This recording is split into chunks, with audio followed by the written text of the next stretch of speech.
기침만 해도 속옷이 젖는 분들, 웃다가 순간 당황한 경험 있으신가요? 요실금은 단순히 나이 들어서 생기는 불편함이 아니에요. 방치하면 방광 기능이 무너지고 신장까지 역류성 손상을 입을 수 있습니다. 하지만 오늘 이 영상 끝까지 보시면 70대 환자가 3개월 만에 패드 없이 생활하게 된 실제 방법을 알게 되실 거예요. 골반저근을 다시 살리고 방광 탄력을 회복하고 호르몬 균형까지 맞추는 통합 솔루션을 지금부터 공개합니다. 저는 지난 10여 년간 수많은 논문과 임상 자료를 분석하면서 요실금이 단순히 나이 탓이 아니라는 걸 확인했어요. 실제로 30대 출산 후 여성부터 70대 폐경 이후 남녀 모두에게 나타나는 이 증상은 골반저근 약화, 방광 과민, 호르몬 감소, 신경 전달 저하가 복합적으로 얽혀 있습니다. 많은 분들이 나이 들면 다 그렇지 뭐 하고 넘기시는데 그 사이 방광벽은 두꺼워지고 잔뇨량은 늘어나고 결국 신장 기능까지 위협받게 돼요. 저는 이런 환자분들이 너무 늦게 오셔서 회복 기간이 길어지는 걸 안타깝게 지켜봤습니다. 그래서 오늘 이 영상을 통해 조기에 발견하고 근본 원인을 바로잡는 방법을 꼭 전달하고 싶어요. 한 70대 여성분이 제게 오셨을 때 하루에 패드를 5장씩 교체하셨어요. 기침이나 재채기는 물론이고 계단 오를 때마다 소변이 새서 외출이 두려웠다고 하시더라고요. 병원에서는 나이가 있으니 어쩔 수 없다는 말만 들으셨대요. 하지만 저는 그분의 식단과 생활 습관을 자세히 들여다봤습니다. 매일 아침 진한 커피 2잔, 저녁엔 맥주 1캔, 그리고 골반저근 운동은 한 번도 안 해보셨더라고요. 저는 그분께 카페인과 알코올을 끊고 골반저근 운동을 하루 3번 5분씩 하시라고 권했어요. 동시에 방광을 진정시키는 호박씨와 크랜베리, 콜라겐 합성을 돕는 비타민C가 풍부한 파프리카를 드시도록 했습니다. 3개월 뒤 그분은 패드 없이 하루를 보낼 수 있게 되셨고 6개월 뒤엔 여행도 다녀오셨어요. 이 사례는 요실금이 고칠 수 없는 노화가 아니라 관리 가능한 기능 저하라는 걸 보여줍니다. 오늘 영상에서는 크게 4가지를 다룰 거예요. 첫 번째, 요실금이 왜 생기는지 근본 원인을 파헤쳐 볼게요. 두 번째, 골반저근과 방광을 되살리는 핵심 식품 7가지를 소개합니다. 세 번째, 섭취 타이밍과 조리법, 그리고 골반저근 운동 루틴을 알려드릴 거예요. 네 번째, 절대 하면 안 되는 생활 습관과 자주 묻는 질문까지 모두 정리해드립니다. 끝까지 보시면 요실금 관리의 전체 지도를 손에 쥐실 수 있어요. 요실금은 크게 3가지 유형으로 나뉩니다. 복압성 요실금은 기침이나 재채기처럼 배에 힘이 들어갈 때 소변이 새는 거예요. 절박성 요실금은 갑자기 참을 수 없이 마려워서 화장실 가기 전에 새는 경우죠. 혼합형은 이 둘이 함께 나타나는 겁니다. 원인은 골반저근이 약해지면서 방광과 요도를 제대로 지지하지 못하는 거예요. 여성은 출산과 폐경으로 골반저근이 늘어나고 에스트로겐이 줄어들면서 점막과 인대가 약해집니다. 남성은 전립선 비대나 수술 후 괄약근 손상으로 생기는 경우가 많아요. 초기 경고 신호는 이렇습니다. 소변 줄기가 약해졌다. 화장실 가는 횟수가 하루 8번 이상이다. 밤에 2번 이상 깬다. 소변을 본 뒤에도 시원하지 않다. 속옷에 축축한 느낌이 자주 든다. 이 중 2가지 이상 해당되면 지금 바로 관리를 시작해야 합니다.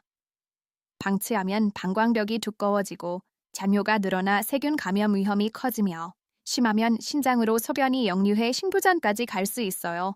오늘 이 영상을 끝까지 보시면 수십 년 동안 건강한 방광과 골반 기능을 지킬 수 있는 구체적인 방법을 모두 알게 되실 거예요. 저는 영상 말미에 오늘 내용을 한 번 더 정리해 드릴 겁니다. 그러니까 중간에 놓치신 부분이 있어도 괜찮아요. 하지만 중간중간 실천 가능한 습관과 중요한 정보를 계속 드릴 거라서 가능하면 한 문장도 놓치지 않으시길 추천합니다. 그리고 이 영상이 도움이 되셨다면 꼭 가족이나 지인분들께 공유해주세요. 요실금은 혼자 숨기고 참는 병이 아니라 함께 이야기하고 관리할 수 있는 증상이니까요. 구독과 좋아요도 눌러주시면 더 많은 분들께 이 정보가 전달될 수 있습니다. 요실금의 표면 증상 뒤에는 복잡한 구조가 숨어 있어요. 우선 골반저근부터 살펴볼게요. 골반저근은 방광, 자궁, 직장을 아래에서 떠받치는 근육과 인대 그물만입니다. 이 근육이 약해지면 방광이 아래로 처지고 요도 괄약근도 느슨해져요. 그러면 배에 조금만 압력이 가해져도 소변이 새게 되죠. 여성의 경우 출산 과정에서 골반저근이 과도하게 늘어나고 폐경 이후엔 에스트로겐 감소로 근육과 점막이 얇아지면서 문제가 심해집니다.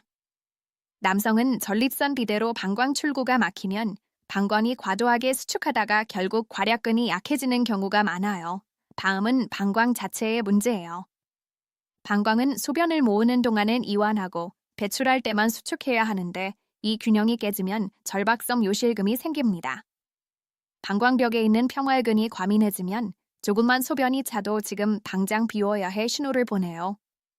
이 과민 반응은 카페인, 알코올, 매운 음식 같은 작은 물질에 의해 더 악화됩니다.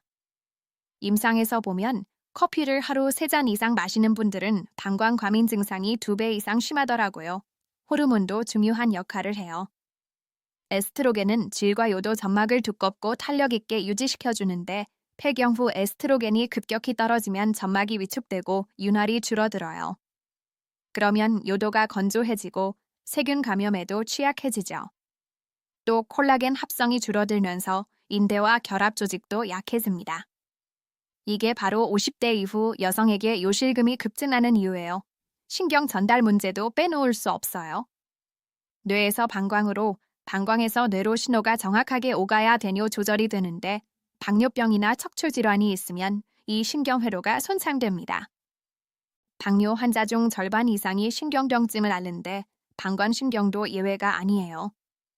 신호가 늦게 전달되거나 잘못 전달되면 방광이 가득 찼는데도 모르다가 갑자기 넘쳐버리는 일이 생기죠. 여기 실제 사례를 하나 들어볼게요. 60대 남성분이 오셨는데 당뇨를 10년 넘게 관리 안 하셨어요. 혈당이 200을 넘나들다 보니 방광신경이 마비되기 시작했고 소변을 봐도 시원하지 않고 잔뇨가 계속 남았습니다. 그 상태로 몇 년 지나니까 방광벽이 두꺼워지고 탄력을 잃었어요. 결국 소변이 신장으로 역류하면서 신장 기능까지 떨어졌죠. 이분은 혈당 조절과 함께 방광 훈련, 골반적은 운동, 항산화 식품 섭취를 병행한 뒤 1년 만에 잔뇨량이 절반으로 줄었습니다. 이처럼 요실금은 골반적은, 방광 과민, 호르몬, 신경이라는 4개의 톱니바퀴가 서로 맞물려 돌아가는 시스템이에요. 한 곳만 고치려고 하면 다른 곳에서 문제가 터져요. 그래서 오늘 소개할 솔루션은 이 4가지를 동시에 회복시키는 통합 접근법입니다. 골반저근은 단순히 하나의 근육이 아니에요. 항문거근, 미골근, 치골직장근이라는 3개의 주요 근육층과 수많은 인대, 근막이 그물처럼 얽혀있는 복잡한 구조예요. 이 구조물들이 방광가닥, 자궁, 직장을 아래에서 떠받치면서 동시에 요도와 항문을 조이는 역할을 합니다. 출산 과정에서 아기가 산도를 통과할 때 이 근육들은 정상 길이의 3배까지 늘어나요. 대부분은 출산 후 자연스럽게 회복되지만 난산이었거나 아기가 컸던 경우 또는 여러 번 출산한 경우엔 근육이 완전히 회복되지 못하고 느슨해진 상태로 남아요. 한 사례를 들어볼게요. 40대 여성분이 새 아이를 자연분만으로 낳으셨는데 셋째 출산 때 회음부 열상이 심했어요. 당시엔 봉합만 하고 골반적은 회복 운동은 전혀 안 하셨대요. 10년이 지나니까 기침만 해도 소변이 새기 시작했고 나중엔 크게 웃거나 계단 오를 때도 샀어요. 검사해보니 골반저근이 정상의 60% 수준으로 약해져 있었고 방광이 질적으로 처져 있었습니다. 이분은 물리치료사의 도움을 받아 바이오 피드백 케겔 운동을 시작했어요. 바이오 피드백은 센서를 질환에 삽입해서 골반저근을 제대로 조이고 있는지 실시간으로 확인하는 방법이에요. 6개월간 주 2회 치료를 받으면서 집에서도 매일 운동한 결과 골반저근 강도가 정상의 85%까지 회복됐고 요실금은 거의 사라졌습니다. 방광 과민 문제도 좀 더 깊이 살펴볼게요. 방광벽은 점막, 평활근층, 외막으로 이루어져 있어요. 평활근층에는 무스카린 수용체라는 게 있는데 이게 신경 신호를 받아서 방광을 수축시키는 역할을 해요. 정상적으론 방광에 300에서 400ml 정도 소변이 차야 이제 화장실 가야겠다는 신호를 보내는데 방광이 과민해지면 100ml만 차도 강한 신호를 보내요. 왜 과민해질까요? 만성염증, 자극물질, 심리적 스트레스, 신경과민 등 여러 원인이 복합적으로 작용합니다. 실제로 한 50대 남성분은 업무 스트레스가 심한 시기에 절박뇨가 시작됐어요. 회의 중에도 화장실 생각만 나고 1시간도 못 참는 거예요. 비뇨기과에서 검사해도 특별한 이상은 없었어요. 결국 심리 상담과 함께 이완요법, 방광훈련을 병행했더니 석 달 만에 증상이 절반으로 줄었습니다. 이 사례는 방광과민이 단순히 물리적 문제가 아니라 뇌와 방광 신호 체계의 오작동일 수 있다는 걸 보여줘요. 호르몬 변화도 더 자세히 알아볼게요. 에스트로겐은 질과 요도 점막에 있는 에스트로겐 수용체에 결합해서 점막 세포를 두껍게 만들고 혈류를 증가시켜요. 또 콜라겐과 엘라스틴이라는 탄력 섬유 합성을 촉진합니다. 폐경 후 에스트로겐이 급감하면 점막은 얇아지고 건조해지며 탄력 섬유는 줄어들어요. 그 결과 요도 괄약근이 느슨해지고 질벽이 약해지면서 방광이 아래로 처지는 방광류가 생기기도 해요. 한 60대 여성분은 폐경 후 5년쯤 지나서 질 건조감과 함께 요실금이 시작됐어요. 산부인과에서 국소 에스트로겐 크림을 처방받았는데 질과 요도에 직접 바르는 거였어요. 3개월 사용 후 점막이 다시 두꺼워지고 윤활이 개선되면서 요실금 빈도가 70% 감소했습니다. 이처럼 호르몬 치료도 선택지가 될 수 있지만 반드시 의사와 상담해서 유방암이나 심혈관 질환 위험을 평가한 뒤 결정해야 해요. 신경 손상 문제도 구체적으로 들여다볼게요. 당뇨병성 신경병증은 고혈당이 미세혈관을 손상시켜서 신경의 산소와 영양 공급이 끊기면서 생겨요. 방광신경이 손상되면 두 가지 문제가 발생합니다. 첫째, 방광이 가득 찼는데도 감각이 둔해서 모르는 거예요. 둘째, 방광 수축 신호가 제대로 전달되지 않아서 소변을 다 비우지 못하고 잔뇨가 남아요. 잔뇨는 세균 번식의 온산이 되고 방광벽을 계속 자극해서 과민 반응을 악화시킵니다. 실제로 한 70대 당뇨 환자분은 잔뇨량이 200ml나 됐어요. 정상은 50ml 이하거든요. 이분은 혈당 조절을 엄격하게 하면서 공복 혈당 대기하를 유지하고 알파리포산이라는 항산화제를 복용하고 방광 마사지와 배뇨 후 재배뇨 훈련을 했어요.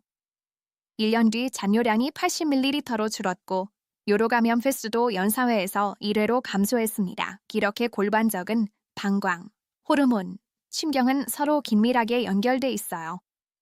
한 곳만 치료하면 일시적으로 좋아질 순 있지만 곧 다른 곳에서 문제가 터져요.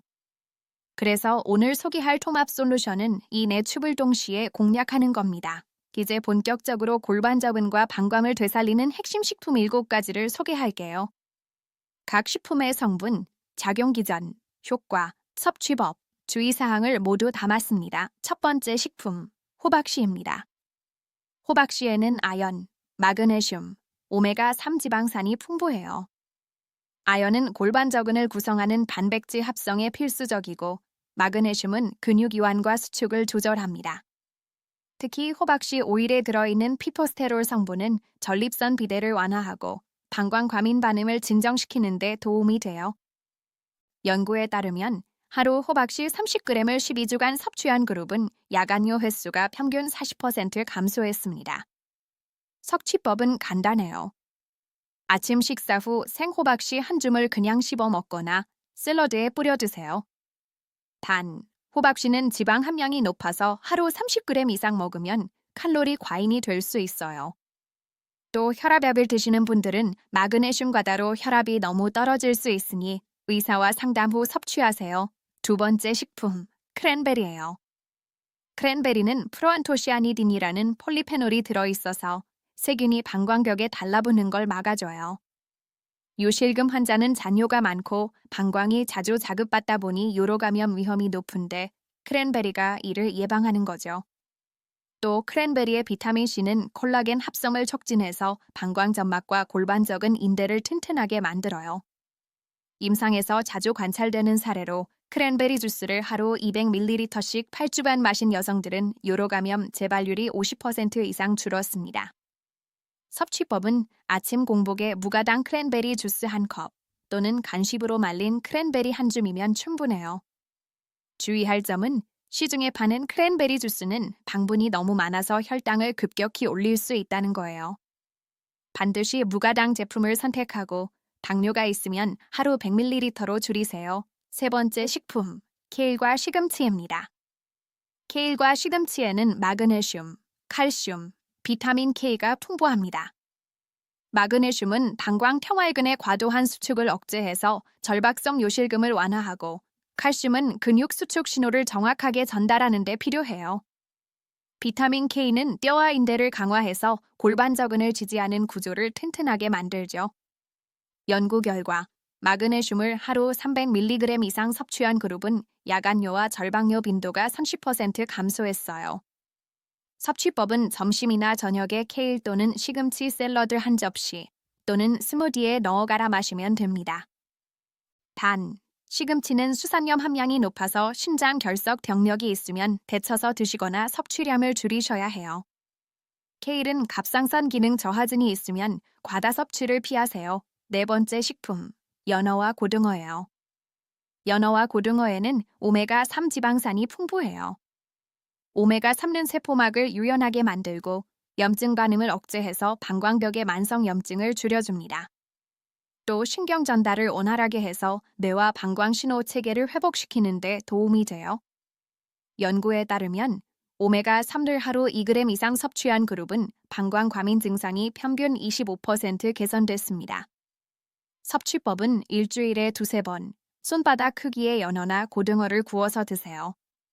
조리할 때 고온에서 오래 굽으면 오메가3가 산화되니까 중불에서 짧게 익히거나 찌는 게 좋아요. 주의사항으로 혈액 응고 장애가 있거나 와파린 같은 함흥고제를 드시는 분들은 오메가3 과다 섭취 시 출혈 위험이 있으니 의사와 상담하세요. 5번째 식품, 파프리카입니다. 파프리카는 비타민C가 레몬의 2배예요.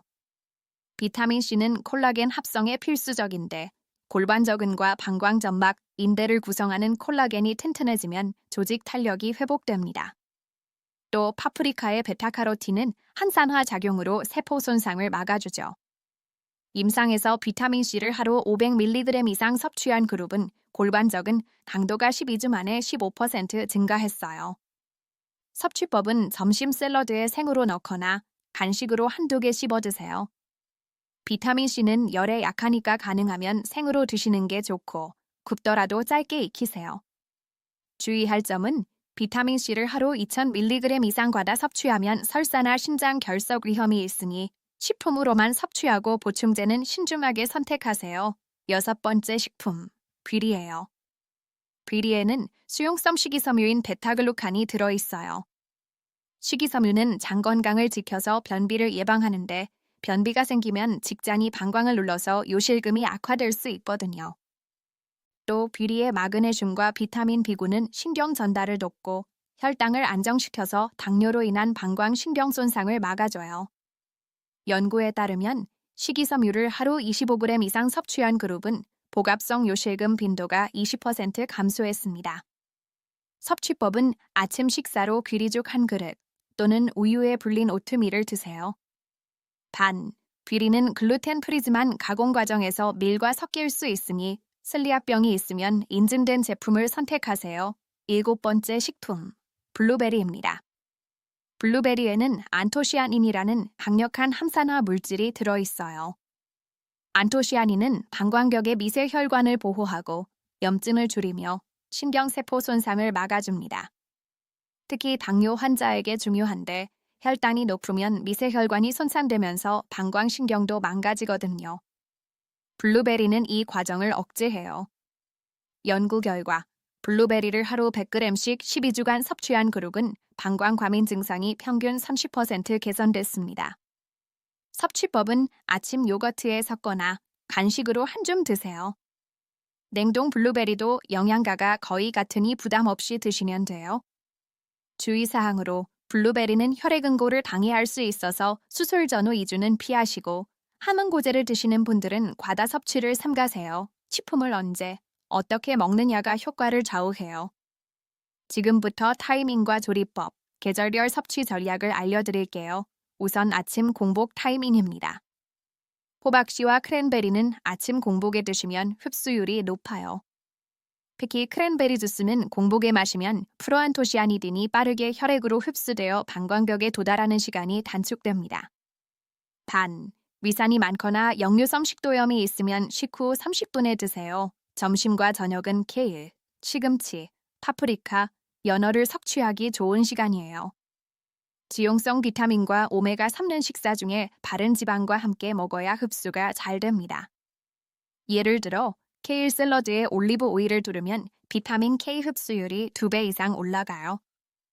연어는 저녁 식사로 드시면 오메가3가 밤사이 세포막 재생과 염증 억제에 효과적으로 작용합니다. 저녁 6시 이후에는 수분 섭취를 줄이는 게 중요해요. 야간뇨를 예방하려면 저녁 식사 후 물은 한두 모금만 마시고 크랜베리 주스 같은 수분이 많은 식품은 오후 4시 전에 드세요. 단, 변비 예방을 위해 낮 시간 동안은 충분히 수분을 섭취하셔야 합니다. 조리법도 중요합니다. 케일과 시금치는 생으로 먹으면 수산염이 많아서 신장 결석 위험이 있어요. 데치면 수산염이 70% 이상 줄어들고 칼슘 흡수도 좋아집니다. 파프리카는 비타민C가 열에 약하니까 가능하면 생으로 드시고 굽더라도 180도에서 5분 이내로 짧게 익히세요. 연어는 고온에서 오래 구우면 오메가3가 산화되니까 중불에서 껍질 쪽을 먼저 익히고 뒤집어서 3분 정도만 더 익히는 게 좋아요. 찌는 조리법도 추천합니다. 계절별 섭취 전략을 말씀드릴게요. 겨울철엔 혈액순환이 나빠지고 방광이 차가워지면서 과민 반응이 심해져요. 이때는 따뜻한 비리죽이나 찐 고등어를 드시면 몸을 따뜻하게 하면서 영양도 보충할 수 있어요. 여름철엔 땀으로 수분이 많이 빠지니까 크랜베리 주스와 파프리카 같은 수분 많은 식품을 오전에 집중적으로 섭취하세요. 봄, 가을엔 신선한 케일과 블루베리가 제철이니 이때 많이 드시고 냉동 보관해두면 1년 내내 활용할 수 있어요. 심혈관 고위험군이나 당뇨 환자는 특별히 주의하셔야 해요. 당뇨가 있으면 크랜베리 주스와 블루베리의 과당이 혈당을 올릴 수 있으니 하루 섭취량을 절반으로 줄이고 식후에 드세요. 고혈압약을 드시는 분들은 호박씨와 케일의 마그네슘이 혈압을 낮출 수 있으니 처음엔 소량으로 시작해서 혈압을 모니터링하면서 조절하세요. 와파린 같은 항응고제를 드시면 케일과 시금치의 비타민 K가 약효를 방해할 수 있어요. 이 경우엔 매일 일정량을 드시면서 의사와 상담해 약 용량을 조정하는 게 안전합니다. 마지막으로 모든 식품을 한꺼번에 시작하지 마세요. 일주일에 한두 가지씩 추가하면서 몸의 반응을 지켜보세요. 소화 불편이나 알레르기 반응이 있으면 즉시 중단하고 필요하면 의사나 영양사와 상담하시길 권합니다. 식품만으론 부족해요. 골반 적응을 직접 강화하고 방광을 다시 훈련시켜야 합니다.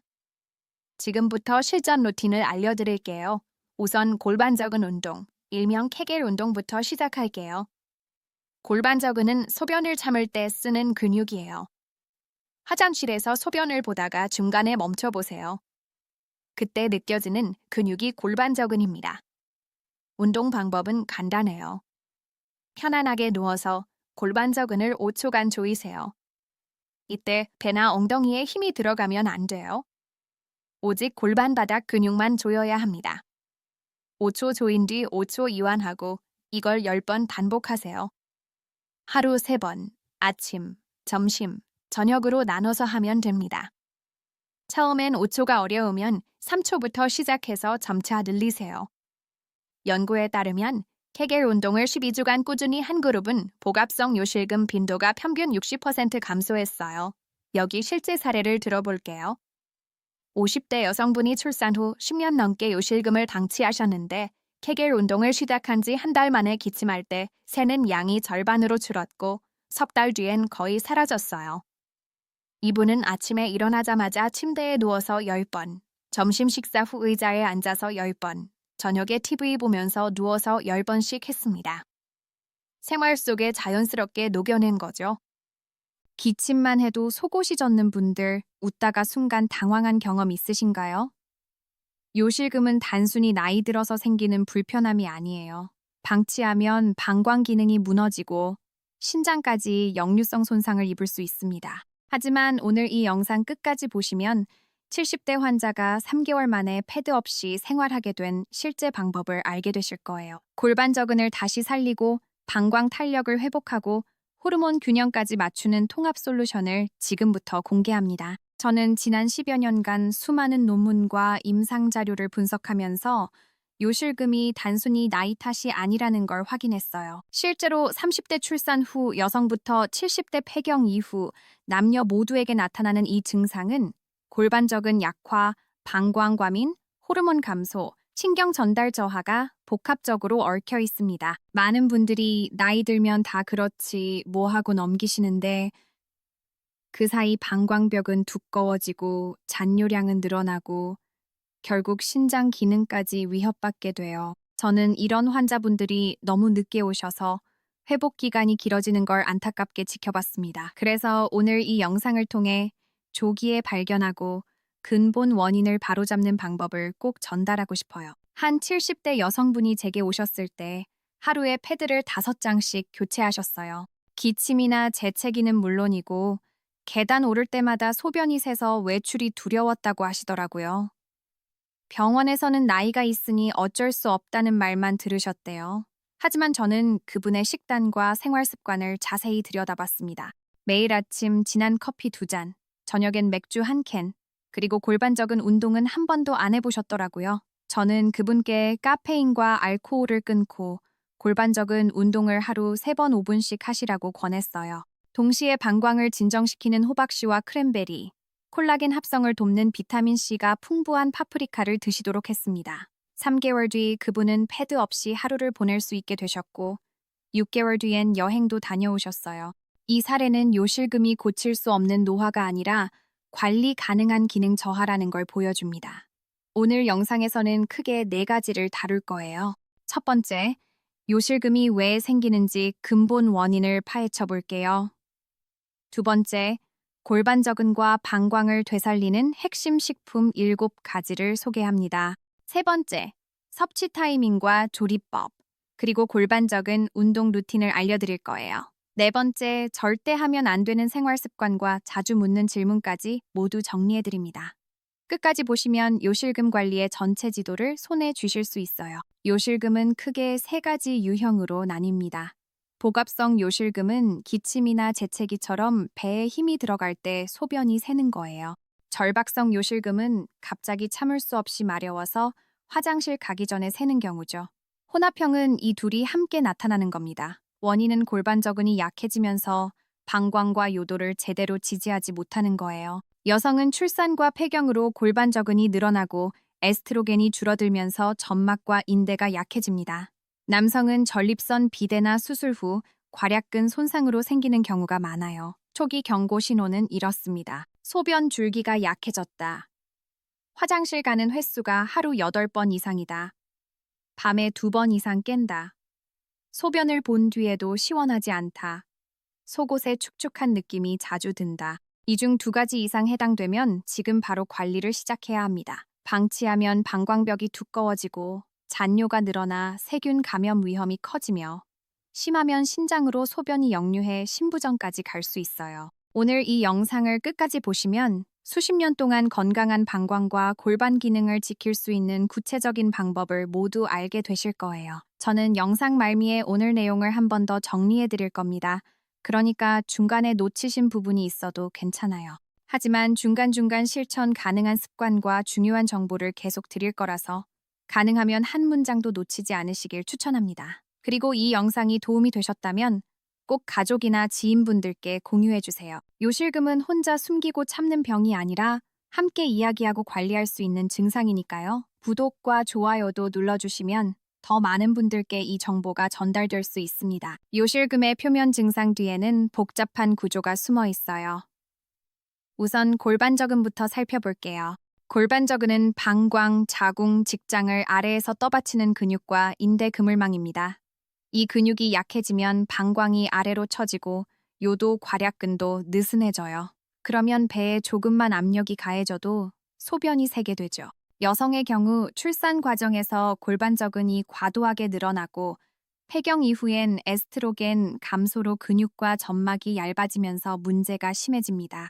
남성은 전립선 비대로 방광 출구가 막히면 방광이 과도하게 수축하다가 결국 괄약근이 약해지는 경우가 많아요.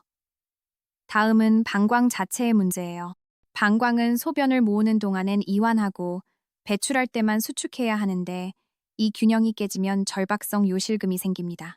방광벽에 있는 평활근이 과민해지면 조금만 소변이 차도 지금 당장 비워야 해 신호를 보내요. 이 과민 반응은 카페인, 알코올, 매운 음식 같은 자극 물질에 의해 더 악화됩니다. 임상에서 보면 커피를 하루 3잔 이상 마시는 분들은 방광 과민 증상이 2배 이상 심하더라고요. 호르몬도 중요한 역할을 해요. 에스트로겐은 질과 요도, 점막을 두껍고 탄력 있게 유지시켜주는데 폐경 후 에스트로겐이 급격히 떨어지면 점막이 위축되고 윤활이 줄어들어요. 그러면 요도가 건조해지고 세균 감염에도 취약해지죠. 또 콜라겐 합성이 줄어들면서 인대와 결합 조직도 약해집니다. 이게 바로 50대 이후 여성에게 요실금이 급증하는 이유예요. 신경 전달 문제도 빼놓을 수 없어요. 뇌에서 방광으로, 방광에서 뇌로 신호가 정확하게 오가야 배뇨 조절이 되는데 당뇨병이나 척추 질환이 있으면 이 신경회로가 손상됩니다. 당뇨 환자 중 절반 이상이 신경병증을 앓는데 방광신경도 예외가 아니에요. 신호가 늦게 전달되거나 잘못 전달되면 방광이 가득 찼는데도 모르다가 갑자기 넘쳐버리는 일이 생기죠. 여기 실제 사례를 하나 들어볼게요. 60대 남성분이 오셨는데 당뇨를 10년 넘게 관리 안 하셨어요. 혈당이 200을 넘나들다 보니 방광신경이 마비되기 시작했고 소변을 봐도 시원하지 않고 잔뇨가 계속 남았습니다. 그 상태로 몇 년 지나니까 방광벽이 두꺼워지고 탄력을 잃었어요. 결국 소변이 신장으로 역류하면서 신장 기능까지 떨어져 이분은 혈당 조절과 함께 방광 훈련, 골반적인 운동, 항산화 식품 섭취를 병행한 뒤 1년 만에 잔뇨량이 절반으로 줄었습니다. 이처럼 요실금은 골반적인 방광 과민, 호르몬, 신경이라는 4개의 톱니바퀴가 서로 맞물려 돌아가는 시스템이에요. 한 곳만 고치려고 하면 다른 곳에서 문제가 터져요. 그래서 오늘 소개할 솔루션은 이 4가지를 동시에 회복시키는 통합 접근법입니다. 골반저근은 단순히 하나의 근육이 아니에요. 항문거근, 미골근, 치골 직장근이라는 3개의 주요 근육층과 수많은 인대, 근막이 그물처럼 얽혀있는 복잡한 구조예요. 이 구조물들이 방광바닥, 자궁, 직장을 아래에서 떠받치면서 동시에 요도와 항문을 조이는 역할을 합니다. 출산 과정에서 아기가 산도를 통과할 때 이 근육들은 정상 길이의 3배까지 늘어나요. 대부분은 출산 후 자연스럽게 회복되지만 난산이었거나 아기가 컸던 경우 또는 여러 번 출산한 경우엔 근육이 완전히 회복되지 못하고 느슨해진 상태로 남아요. 한 사례를 들어볼게요. 40대 여성분이 새 아이를 자연분만으로 낳으셨는데 셋째 출산 때 회음부 열상이 심했어요. 당시엔 봉합만 하고 골반적인 회복 운동은 전혀 안 하셨대요. 10년이 지나니까 기침만 해도 소변이 새기 시작했고 나중엔 크게 웃거나 계단 오를 때도 샀어요. 검사해보니 골반적은 이 정상의 60% 수준으로 약해져 있었고 방광이 질 쪽으로 처져 있었습니다. 이분은 물리치료사의 도움을 받아 바이오 피드백 케겔 운동을 시작했어요. 바이오 피드백은 센서를 질환에 삽입해서 골반저근을 제대로 조이고 있는지 실시간으로 확인하는 방법이에요. 6개월간 주 2회 치료를 받으면서 집에서도 매일 운동한 결과 골반저근 강도가 정상의 85%까지 회복됐고 요실금은 거의 사라졌습니다. 방광 과민 문제도 좀 더 깊이 살펴볼게요. 방광벽은 점막, 평활근층, 외막으로 이루어져 있어요. 평활근층에는 무스카린 수용체라는 게 있는데 이게 신경 신호를 받아서 방광을 수축시키는 역할을 해요. 정상적으론 방광에 300에서 400ml 정도 소변이 차야 이제 화장실 가야겠다는 신호를 보내는데 방광이 과민해지면 100ml만 차도 강한 신호를 보내요. 왜 과민해질까요? 만성 염증, 자극물질, 심리적 스트레스, 신경 과민 등 여러 원인이 복합적으로 작용합니다. 실제로 한 50대 남성분은 업무 스트레스가 심한 시기에 절박뇨가 시작됐어요. 회의 중에도 화장실 생각만 나고 1시간도 못 참는 거예요. 비뇨기과에서 검사해도 특별한 이상은 없었어요. 결국 심리상담과 함께 이완요법, 방광훈련을 병행했더니 석 달 만에 증상이 절반으로 줄었습니다. 이 사례는 방광과민이 단순히 물리적 문제가 아니라 뇌와 방광 신호체계의 오작동일 수 있다는 걸 보여줘요. 호르몬 변화도 더 자세히 알아볼게요. 에스트로겐은 질과 요도 점막에 있는 에스트로겐 수용체에 결합해서 점막세포를 두껍게 만들고 혈류를 증가시켜요. 또 콜라겐과 엘라스틴이라는 탄력 섬유 합성을 촉진합니다. 폐경 후 에스트로겐이 급감하면 점막은 얇아지고 건조해지며 탄력 섬유는 줄어들어요. 그 결과 요도 괄약근이 느슨해지고 질벽이 약해지면서 방광이 아래로 처지는 방광류가 생기기도 해요. 한 60대 여성분은 폐경 후 5년쯤 지나서 질 건조감과 함께 요실금이 시작됐어요. 산부인과에서 국소 에스트로겐 크림을 처방받았는데 질과 요도에 직접 바르는 거였어요. 3개월 사용 후 점막이 다시 두꺼워지고 윤활이 개선되면서 요실금 빈도가 70% 감소했습니다. 이처럼 호르몬 치료도 선택지가 될 수 있지만 반드시 의사와 상담해서 유방암이나 심혈관 질환 위험을 평가한 뒤 결정해야 해요. 신경 손상 문제도 구체적으로 들여다볼게요. 당뇨병성 신경병증은 고혈당이 미세혈관을 손상시켜서 신경의 산소와 영양 공급이 끊기면서 생겨요. 방광신경이 손상되면 두 가지 문제가 발생합니다. 첫째, 방광이 가득 찼는데도 감각이 둔해서 모르는 거예요. 둘째, 방광 수축 신호가 제대로 전달되지 않아서 소변을 다 비우지 못하고 잔뇨가 남아요. 잔뇨는 세균 번식의 온상이 되고 방광벽을 계속 자극해서 과민 반응을 악화시킵니다. 실제로 한 70대 당뇨 환자분은 잔뇨량이 200ml나 됐어요. 정상은 50ml 이하거든요. 이분은 혈당 조절을 엄격하게 하면서 공복 혈당 100 이하를 유지하고 알파리포산이라는 항산화제를 복용하고 방광 마사지와 배뇨 후 재배뇨 훈련을 했어요. 1년 뒤 잔뇨량이 80ml로 줄었고 요로 감염 횟수도 연사회에서 1회로 감소했습니다.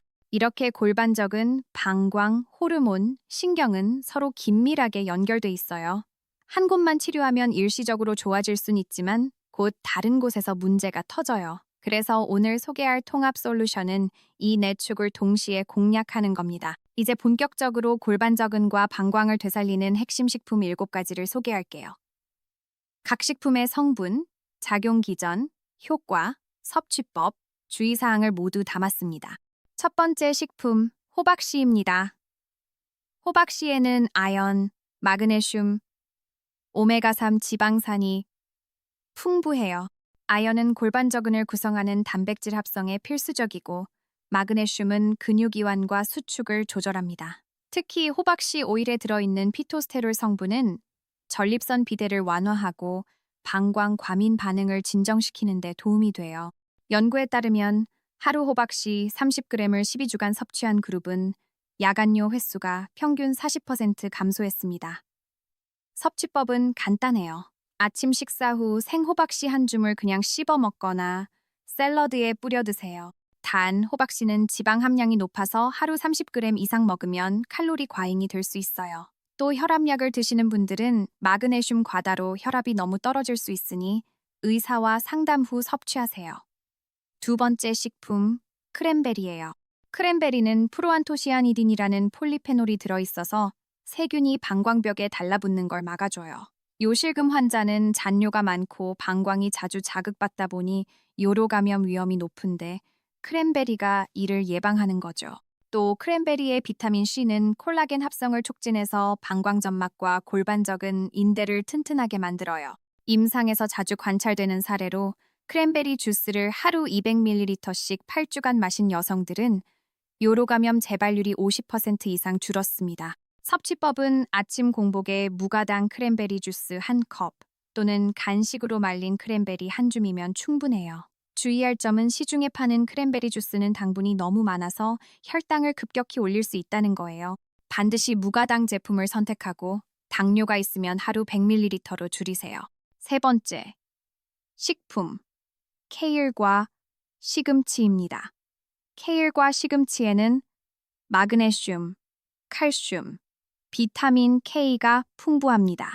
마그네슘은 방광 평활근의 과도한 수축을 억제해서 절박성 요실금을 완화하고 칼슘은 근육 수축 신호를 정확하게 전달하는 데 필요해요. 비타민 K는 뼈와 인대를 강화해서 골반저근을 지지하는 구조를 튼튼하게 만들죠. 연구 결과 마그네슘을 하루 300mg 이상 섭취한 그룹은 야간요와 절박요 빈도가 30% 감소했어요. 섭취법은 점심이나 저녁에 케일 또는 시금치 샐러드 한 접시 또는 스무디에 넣어 갈아 마시면 됩니다. 단, 시금치는 수산염 함량이 높아서 신장 결석 병력이 있으면 데쳐서 드시거나 섭취량을 줄이셔야 해요. 케일은 갑상선 기능 저하증이 있으면 과다 섭취를 피하세요. 네 번째, 식품, 연어와 고등어예요. 연어와 고등어에는 오메가3 지방산이 풍부해요. 오메가3는 세포막을 유연하게 만들고 염증 반응을 억제해서 방광벽의 만성 염증을 줄여줍니다. 또 신경 전달을 원활하게 해서 뇌와 방광신호 체계를 회복시키는 데 도움이 돼요. 연구에 따르면 오메가3를 하루 2g 이상 섭취한 그룹은 방광 과민 증상이 평균 25% 개선됐습니다. 섭취법은 일주일에 2~3번. 손바닥 크기의 연어나 고등어를 구워서 드세요. 조리할 때 고온에서 오래 굽으면 오메가3가 산화되니까 중불에서 짧게 익히거나 찌는 게 좋아요. 주의사항으로 혈액 응고 장애가 있거나 와파린 같은 항응고제를 드시는 분들은 오메가3 과다 섭취 시 출혈 위험이 있으니 의사와 상담하세요. 다섯 번째 식품, 파프리카입니다. 파프리카는 비타민 C가 레몬의 2배예요. 비타민 C는 콜라겐 합성에 필수적인데 골반저근과 방광점막, 인대를 구성하는 콜라겐이 튼튼해지면 조직 탄력이 회복됩니다. 또 파프리카의 베타카로틴은 항산화 작용으로 세포 손상을 막아주죠. 임상에서 비타민 C를 하루 500mg 이상 섭취한 그룹은 골반저근 강도가 12주 만에 15% 증가했어요. 섭취법은 점심 샐러드에 생으로 넣거나 간식으로 한두 개 씹어 드세요. 비타민 C는 열에 약하니까 가능하면 생으로 드시는 게 좋고 굽더라도 짧게 익히세요. 주의할 점은 비타민 C를 하루 2000mg 이상 과다 섭취하면 설사나 신장 결석 위험이 있으니 식품으로만 섭취하고 보충제는 신중하게 선택하세요. 여섯 번째 식품, 귀리예요. 귀리에는 수용성 식이섬유인 베타글루칸이 들어있어요. 식이섬유는 장 건강을 지켜서 변비를 예방하는데 변비가 생기면 직장이 방광을 눌러서 요실금이 악화될 수 있거든요. 또 귀리의 마그네슘과 비타민 B9는 신경 전달을 돕고 혈당을 안정시켜서 당뇨로 인한 방광신경 손상을 막아줘요. 연구에 따르면 식이섬유를 하루 25g 이상 섭취한 그룹은 복압성 요실금 빈도가 20% 감소했습니다. 섭취법은 아침 식사로 귀리죽 한 그릇 또는 우유에 불린 오트밀을 드세요. 단 귀리는 글루텐 프리지만 가공 과정에서 밀과 섞일 수 있으니 셀리악병이 있으면 인증된 제품을 선택하세요. 일곱 번째 식품, 블루베리입니다. 블루베리에는 안토시아닌이라는 강력한 항산화 물질이 들어있어요. 안토시아닌은 방광벽의 미세 혈관을 보호하고 염증을 줄이며 신경세포 손상을 막아줍니다. 특히 당뇨 환자에게 중요한데 혈당이 높으면 미세 혈관이 손상되면서 방광신경도 망가지거든요. 블루베리는 이 과정을 억제해요. 연구 결과 블루베리를 하루 100g씩 12주간 섭취한 그룹은 방광 과민 증상이 평균 30% 개선됐습니다. 섭취법은 아침 요거트에 섞거나 간식으로 한 줌 드세요. 냉동 블루베리도 영양가가 거의 같으니 부담 없이 드시면 돼요. 주의사항으로 블루베리는 혈액 응고를 방해할 수 있어서 수술 전후 2주는 피하시고 항응고제를 드시는 분들은 과다 섭취를 삼가세요. 식품을 언제, 어떻게 먹느냐가 효과를 좌우해요. 지금부터 타이밍과 조리법, 계절별 섭취 전략을 알려드릴게요. 우선 아침 공복 타이밍입니다. 호박씨와 크랜베리는 아침 공복에 드시면 흡수율이 높아요.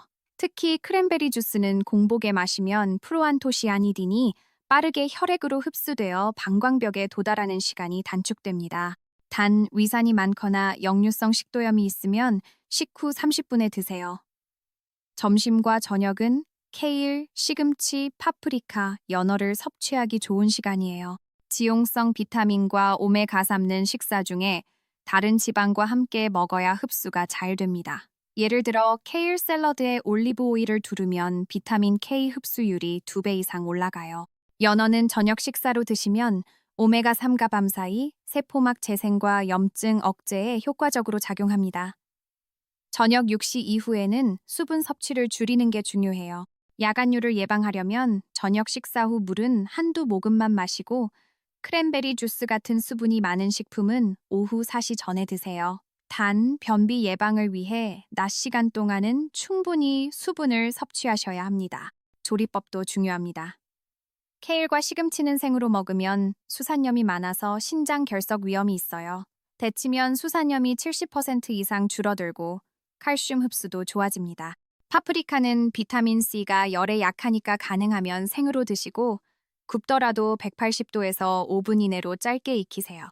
연어는 고온에서 오래 구우면 오메가3가 산화되니까 중불에서 껍질 쪽을 먼저 익히고 뒤집어서 3분 정도만 더 익히는 게 좋아요. 찌는 조리법도 추천합니다. 계절별 섭취 전략을 말씀드릴게요. 겨울철엔 혈액순환이 나빠지고 방광이 차가워지면서 과민 반응이 심해져요. 이때는 따뜻한 귀리죽이나 찐 고등어를 드시면 몸을 따뜻하게 하면서 영양도 보충할 수 있어요. 여름철엔 땀으로 수분이 많이 빠지니까 크랜베리 주스와 파프리카 같은 수분 많은 식품을 오전에 집중적으로 섭취하세요. 봄, 가을엔 신선한 케일과 블루베리가 제철이니 이때 많이 드시고 냉동 보관해두면 1년 내내 활용할 수 있어요. 심혈관 고위험군이나 당뇨 환자는 특별히 주의하셔야 해요. 당뇨가 있으면 크랜베리 주스와 블루베리의 과당이 혈당을 올릴 수 있으니 하루 섭취량을 절반으로 줄이고 식후에 드세요. 고혈압약을 드시는 분들은 호박씨와 케일의 마그네슘이 혈압을 낮출 수 있으니 처음엔 소량으로 시작해서 혈압을 모니터링하면서 조절하세요. 와파린 같은 항응고제를 드시면 케일과 시금치의 비타민 K가 약효를 방해할 수 있어요. 이 경우엔 매일 일정량을 드시면서 의사와 상담해 약 용량을 조정하는 게 안전합니다. 마지막으로 모든 식품을 한꺼번에 시작하지 마세요. 일주일에 한두 가지씩 추가하면서 몸의 반응을 지켜보세요. 소화 불편이나 알레르기 반응이 있으면 즉시 중단하고 필요하면 의사나 영양사와 상담하시길 권합니다. 식품만으론 부족해요. 골반저근을 직접 강화하고 방광을 다시 훈련시켜야 합니다. 지금부터 실전 루틴을 알려드릴게요. 우선 골반저근 운동, 일명 케겔 운동부터 시작할게요. 골반저근은 소변을 참을 때 쓰는 근육이에요. 화장실에서 소변을 보다가 중간에 멈춰보세요. 그때 느껴지는 근육이 골반저근입니다. 운동 방법은 간단해요. 편안하게 누워서 골반저근을 5초간 조이세요. 이때 배나 엉덩이에 힘이 들어가면 안 돼요. 오직 골반 바닥 근육만 조여야 합니다. 5초 조인 뒤 5초 이완하고 이걸 10번 반복하세요. 하루 3번, 아침, 점심, 저녁으로 나눠서 하면 됩니다. 처음엔 5초가 어려우면 3초부터 시작해서 점차 늘리세요. 연구에 따르면 케겔 운동을 12주간 꾸준히 한 그룹은 복압성 요실금 빈도가 평균 60% 감소했어요. 여기 실제 사례를 들어볼게요. 50대 여성분이 출산 후 10년 넘게 요실금을 방치하셨는데 케겔 운동을 시작한 지 한 달 만에 기침할 때 새는 양이 절반으로 줄었고 석 달 뒤엔 거의 사라졌어요. 이분은 아침에 일어나자마자 침대에 누워서 10번, 점심 식사 후 의자에 앉아서 10번, 저녁에 TV 보면서 누워서 10번씩 했습니다. 생활 속에 자연스럽게 녹여낸 거죠.